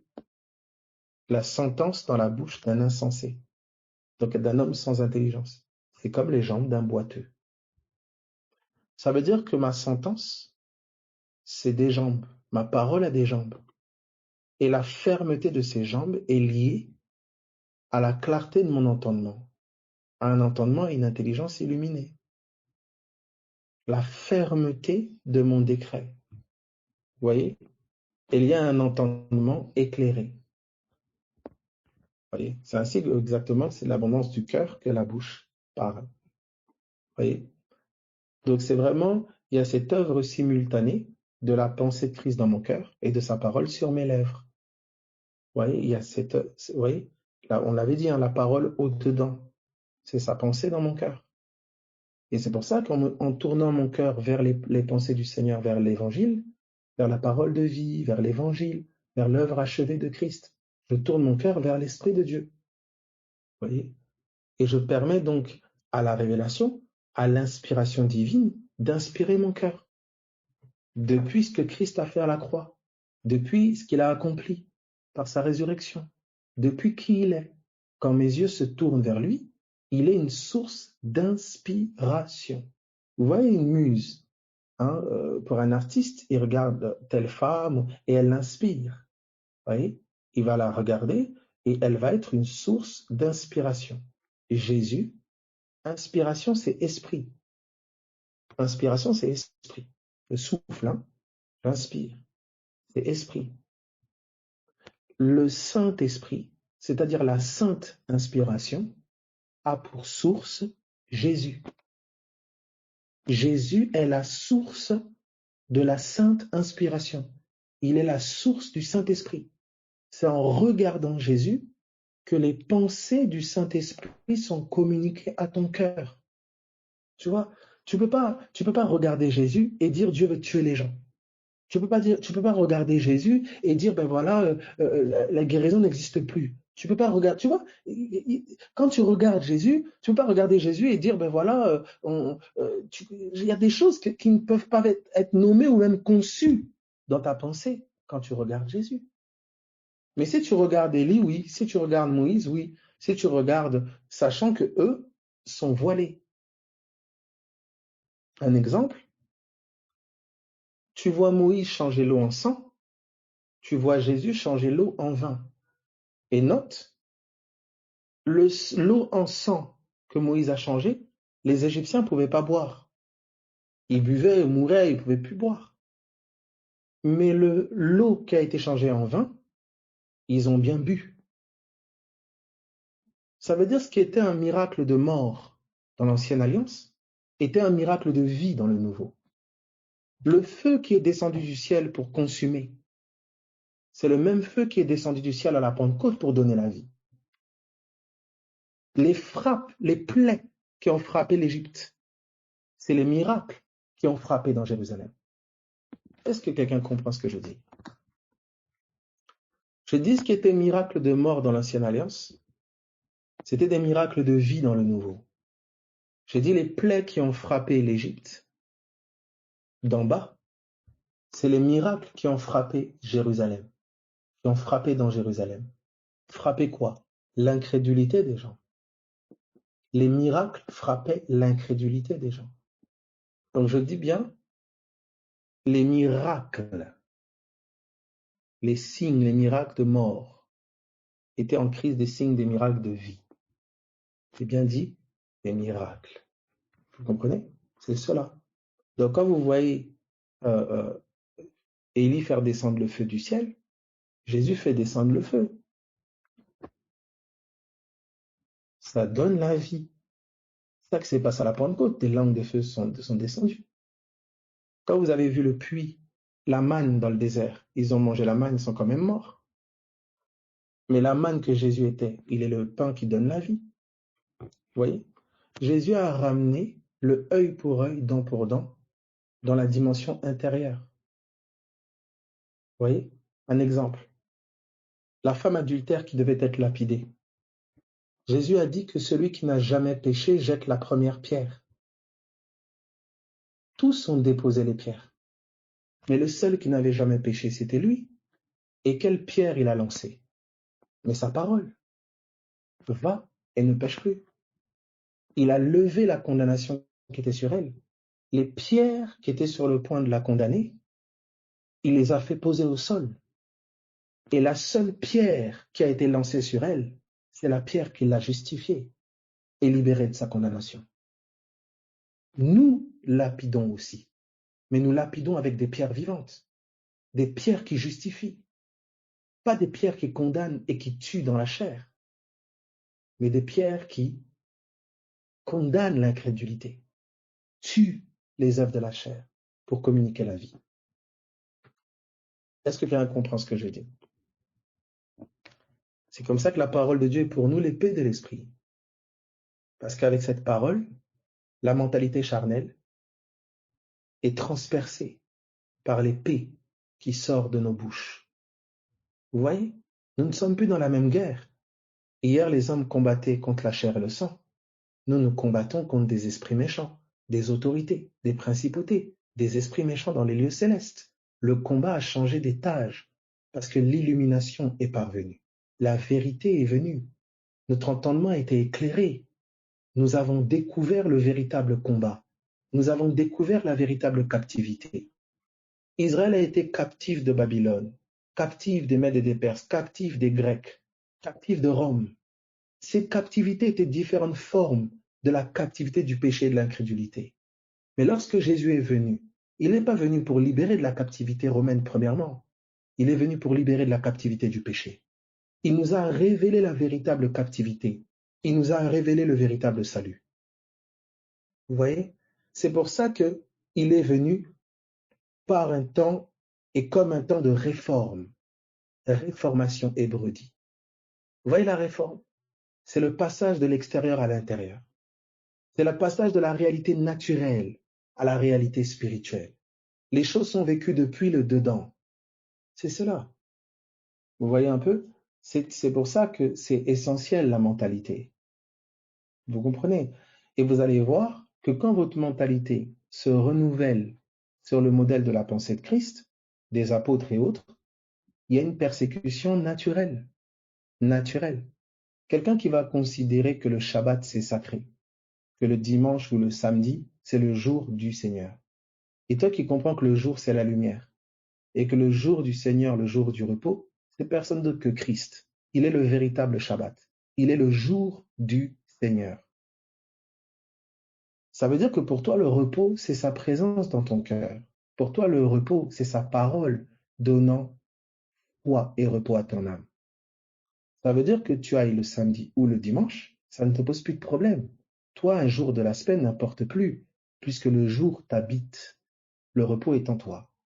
Et bien, cette vérité va faire que tous les gardiens de la tradition du samedi, tous les gardiens de la tradition du dimanche vont te persécuter naturellement, sans forcément même t'agresser. En fait, c'est pour ton bien, parce que tu es égaré. Donc, il faut qu'ils te ramènent sur la bonne route. Vous comprenez ça? C'est pas forcément fait par méchanceté, non. L'illumination provoque la persécution. Je vous parlais de la femme voilée.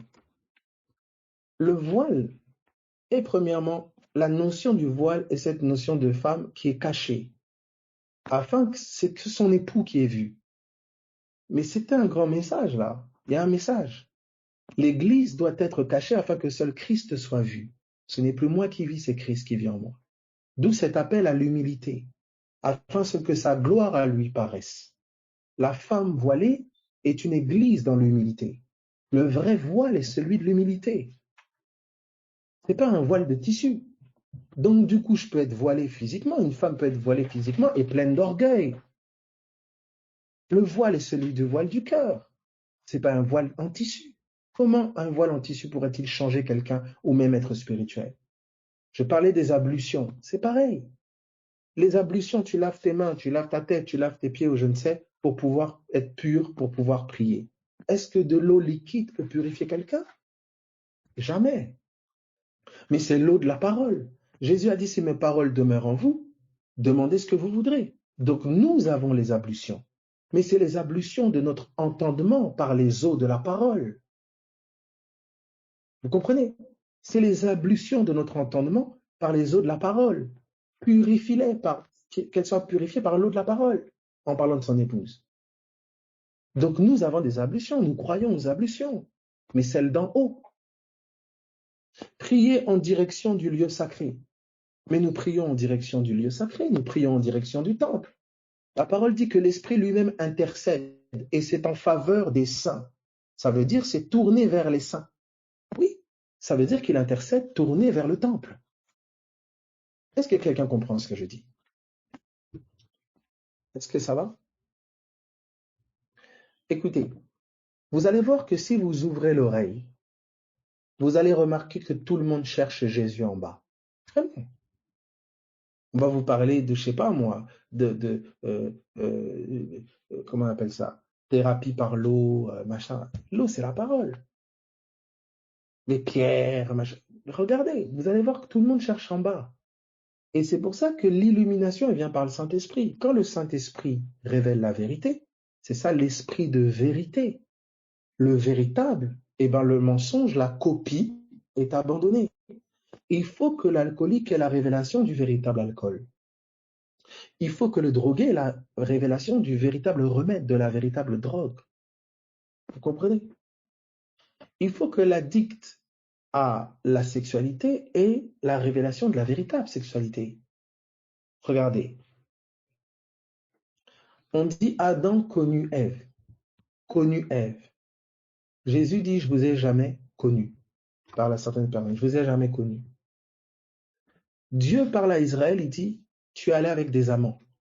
Il dit d'Israël qu'elle est adultère. Israël, c'est pas elle a couché comme ça physiquement, je ne sais. Non. Elle a adoré d'autres dieux. Elle a tendu son oreille vers d'autres bouches. Vous voyez? C'est-à-dire qu'il y a une dimension où l'adoration est l'intimité entre une épouse et son époux. Vous comprenez ça? S'il devient un adorateur, pleinement une adoratrice, elle quitte la prostitution. Il quitte la je ne sais quoi. C'est la vérité qui a franchi. C'est pas la morale. C'est la vérité. Si on peut le voir, les jougs tombent. C'est pour ça que dans la persévérance, qu'est-ce que nous faisons? Nous persévérons à vouloir le voir. Parce que plus nous le comprenons, plus nous comprenons le message de l'Évangile, plus nous sommes transformés à la même image de gloire en gloire. Les chaînes tombent. Pas que nous méprisions ou que nous prenons à la légère des péchés ou quoi que ce soit, non. Mais nous refusons de considérer quelque chose plus que Jésus. C'est en le considérant lui que l'on connaît un véritable affranchissement. Vous voyez? La vérité qui affranchit, ce n'est pas l'amour. Non, non, j'ai pas dit ça. Est-ce que vous comprenez? Donc l'amour, la preuve de l'amour de Dieu, il a été manifesté à la croix. Je donne un exemple. L'amour, par exemple. Prenons ça, l'amour. Chacun a son conception de l'amour. Hein. Vous allez prendre certains, ils vont te dire l'amour, c'est quand tu me fais des attentions, tu me fais des poutou-poutou. L'autre, il va te dire l'amour, ben, c'est la sexualité. L'autre, il va te dire l'amour, c'est quand tu fais ça, tu fais ça. L'autre, il va te dire l'amour, c'est quand tu es prêt à te sacrifier pour moi. L'autre, chacun a sa forme. C'est pour ça, et ça, c'est l'homme terrestre. L'amour, c'est Jésus. Et la preuve de cet amour nous a été donnée à la croix. C'est pour ça que la révélation de l'œuvre de la croix, c'est la révélation de l'amour véritable. Pas l'amour copie, l'amour véritable. Beaucoup vivent avec des piles, alors que Dieu nous a donné la centrale électrique. Des piles d'amour. L'amour de mes amis, l'amour de le regard des gens, l'amour de... Alors que Dieu a donné la centrale, un amour qui n'est pas de ce monde, qui vient d'en haut, qui est impérissable, qui ne s'arrête pas d'être alimenté, qui ne change pas en fonction des circonstances et autres. Cet amour peut prendre des formes diverses et variées. C'était l'amour de Jésus d'aller avec le fouet dans le temple pour chasser les voleurs. C'était l'amour. C'était l'amour d'être ferme. C'est l'amour aussi. C'est l'amour d'être doux. L'amour peut prendre des manteaux et des vêtements, des formes diverses et variées. C'est pour ça que c'est pas une conception, l'amour. C'est pas une forme. C'est quelqu'un qui prend la forme du besoin véritable. C'est pour ça qu'aimer véritablement, c'est Christ. Pour nous aimer, c'est Christ. L'amour peut prendre la forme d'intercéder. L'amour peut prendre la forme de donner. L'amour peut prendre la forme de garder et de préserver. L'amour peut prendre la forme d'être direct et blessant. L'amour peut prendre la forme de cajoler. L'amour peut prendre la forme de secouer. C'est le Saint-Esprit qui sait. L'amour a bousculé les pharisiens. Elle ne les a pas caressés. Parce que le Saint-Esprit savait qu'ils devaient être bousculés dans leur religiosité. Est-ce que quelqu'un comprend ce que je dis? L'amour est une personne. L'amour est une personne. Je ne sais plus c'est quoi les paroles. Qui a quitté le ciel pour la terre des hommes. Alléluia. Est-ce que ça va? Ok. Alors, qu'est-ce que je voulais mettre ici en lumière? J'ai donné différents exemples des anges des ténèbres et anges de lumière. Voilà. Qui a fait preuve de son amour par ses blessures d'amour. Alléluia. Donc, vous voyez, les anges de lumière, anges de ténèbres. Comme notre entendement était plongé dans l'obscurité, dans les ténèbres ont régné. Les anges des ténèbres ont régné. Les anges de la destruction ont régné. Vous voyez? Les déluges qui devaient être l'immersion des cœurs pour qu'un cœur nouveau puisse paraître. Le déluge a été un déluge de destruction des âmes, destruction des corps. Le feu qui a consumé Sodome, qui devait être un feu qui consume ce qui est charnel en nous et qui communique la vie, a été un feu qui a consumé une ville et tué. L'entendement. Tu persisteras à persécuter, à attaquer, tant que l'entendement n'est pas renouvelé. Et ça peut prendre des formes diverses et variées. Tant que Christ est un mystère dans le secteur en question, eh ben je vis dans l'ombre. et c'est l'ennemi qui a l'ascendant. À cause de mon ignorance, pas parce qu'il est puissant. C'est pour ça que ma délivrance, c'est la révélation de Jésus. La maladie semblera régner là où Christ n'est pas révélé comme la guérison. Les anges, les esprits qui travaillent aux ténèbres de la maladie. Écoutez bien, toute maladie, c'est terrible, hein? Mais vous allez voir que c'est une copie terrestre de ce qui est censé être fait en haut. C'est terrible.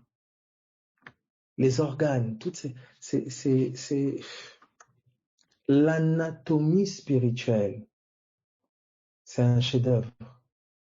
L'anatomie du corps humain est ombre et image de l'anatomie spirituelle. C'est un chef-d'œuvre.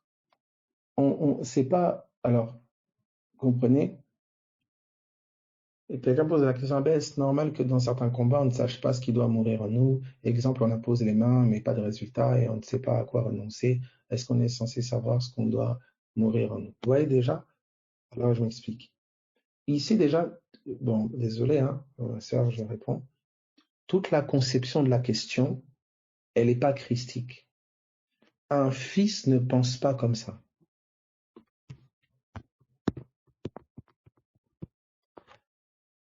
En fait, comment t'expliquer? La parole, quand elle prend place, l'entendement s'illumine, la compréhension s'illumine, ça devient des évidences. C'est pas mes mains qui se posent, c'est les siennes. C'est pas ma mort à moi, c'est la sienne. C'est pas mes souffrances à moi, c'est les siennes. En fait, il y a une mentalité qui permet pas ces questions-là. Mais c'est vraiment c'est l'illumination de la parole. C'est comme si tu sais. Tu sais. Vous voyez, quand on est la foi, c'est l'évidence. Tu sais. Tu vois? Par exemple, tu peux pas dire, on pose les mains, il n'y a pas de résultat. Un fils de Dieu, il pose les mains, il n'y a pas de résultat, ça n'existe pas. C'est le naturel pour toi que tu vas appeler résultat. C'est cela. Mais regardez, il y a un exemple. Il dit, croyez avoir reçu et vous verrez. Si je crois qu'il n'y a pas de résultat, parce que je ne vois pas, c'est le contraire même de ce que Jésus nous a enseigné. Il n'a pas dit, voyez et vous croirez.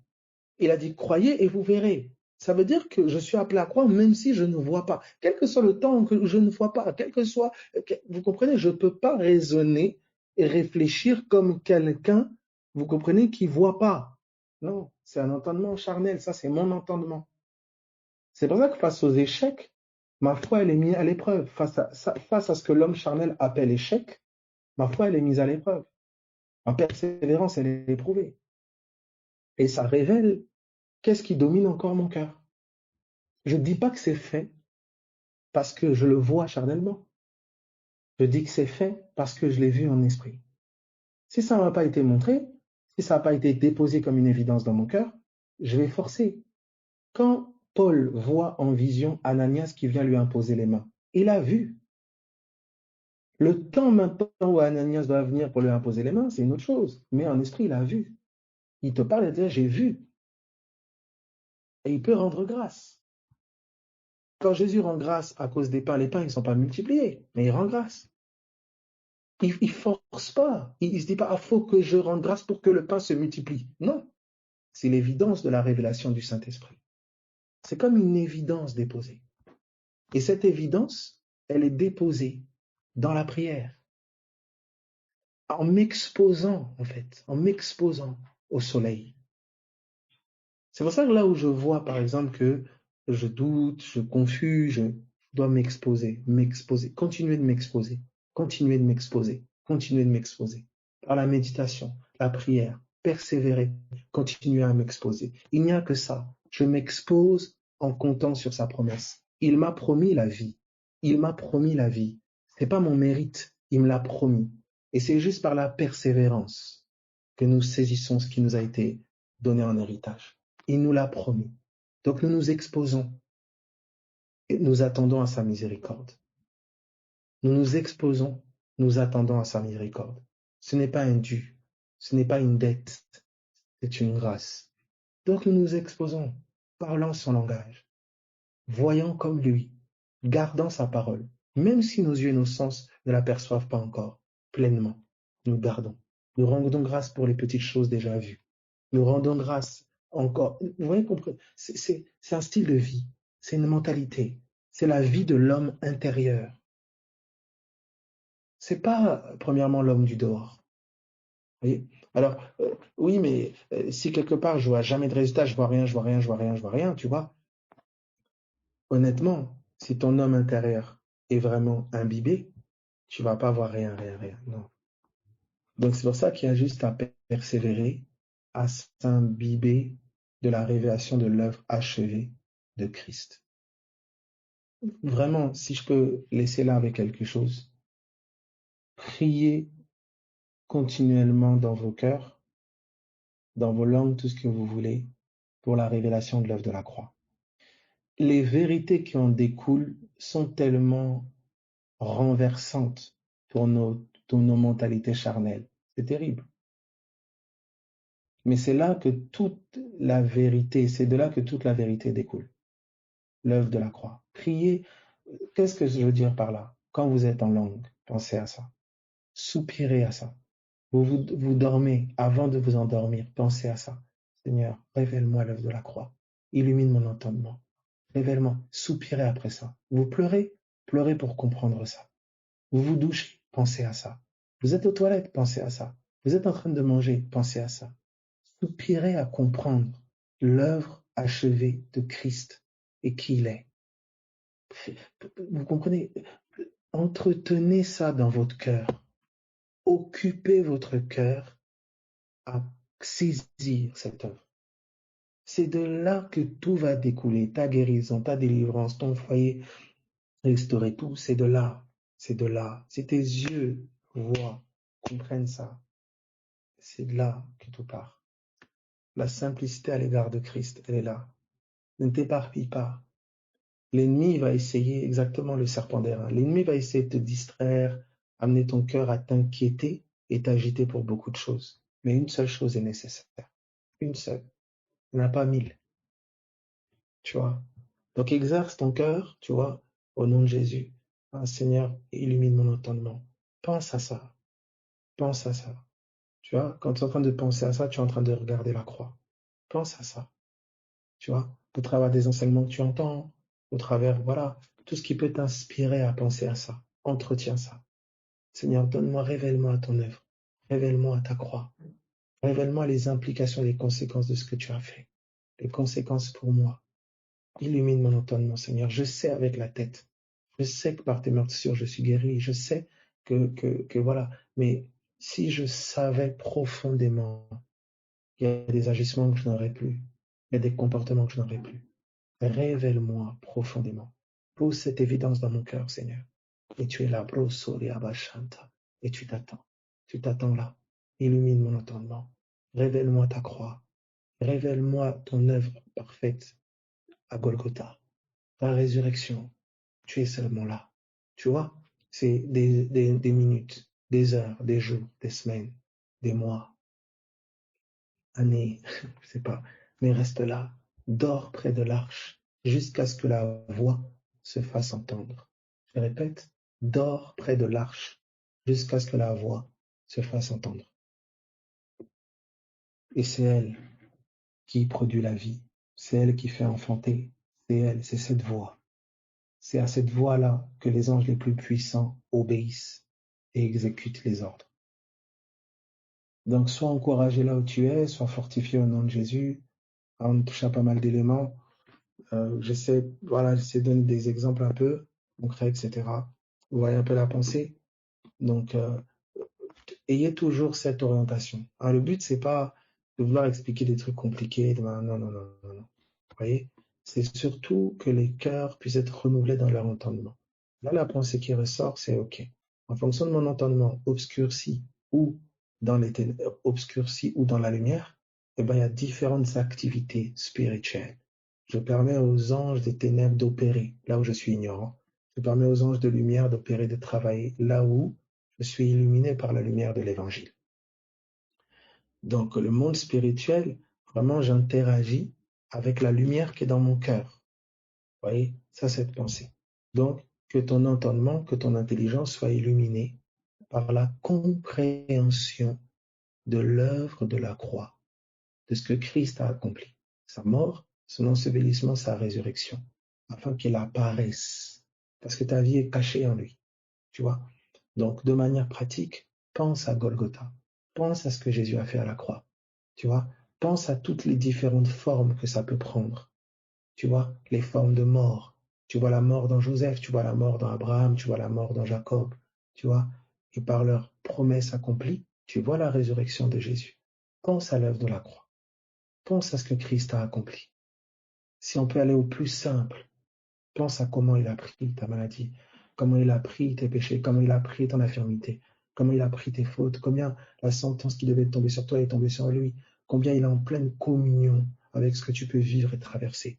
Que cette peine et cette souffrance, c'est la sienne, c'est pas la tienne, c'est la sienne qu'il est encore en train de porter au travers de toi, au travers de ton corps charnel. C'est lui qui combat, c'est son combat. Dis-le, Seigneur, c'est ton combat, c'est ta peine, c'est ta douleur. Je ne veux plus m'identifier à celle-ci.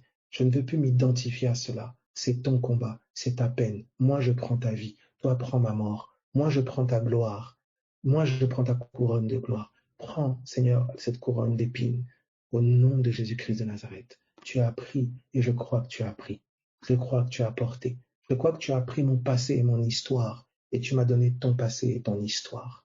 Je crois que tu as pris mon histoire de désobéissance et tu m'as donné ta vie d'obéissance. Tu as crédité mon compte de ta justice et tu as pris sur ton compte mon péché et ma faute. Sois fortifié là où tu es, sois encouragé là où tu es au nom de Jésus. Rends grâce, rends grâce, rends grâce. Passez vraiment un bon jour. Bonjour à tous. Soyez bénis.